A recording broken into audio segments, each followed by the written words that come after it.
Аңа һәйкәл куюга мин бик тә куанып бетә алмыйм да, мин анарга каршы да. Бу Казанда бөтенләй мөмкин түгел дип уйлыйм. Бу безнең өчен, татар милләте өчен, татар халкы өчен бу яхшы нәрсә түгел дип уйлыйм. Нет у меня мнения никакого. Потому что я не знаю, насколько верна история. Но в Казани, я думаю, что вряд ли поставят. Почему? Ну, потому что татары будут против, я думаю. Керектер инде, аларды шәһәр өчен керектер инде. Казанга Иван Грозный һәйкәле кирәк түгелдер дип уйлыйм мин. Чөнки үзебезнең күренекле шагыйрьләребез бар, аларга һәйкәл куярга кирәк.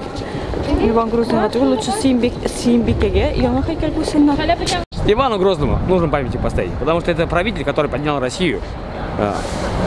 Как бы он взял ее еще Русью, а потом Казанское ханство подчинил. В Казани его не примут, мне кажется, Ивана Грозного. Почему?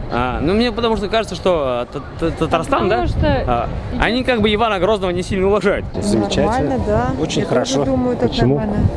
А что Иван Грозный? Недостоин этого? Куйсыннар теләгән кеше куйсын.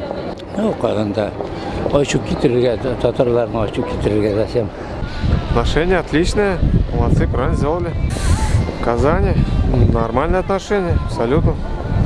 Казань тоже, как Россия считается, наоборот, только лучше будет. Егер дә менә мин булган булсам, куймасыйм. Казанга куярга теләсәләр нәрсә әйтерегез?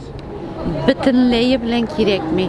Чөнки үзебезнең Татарстанда үз шәхесләребез кирәк. Это наша история. Памятник — это хорошо.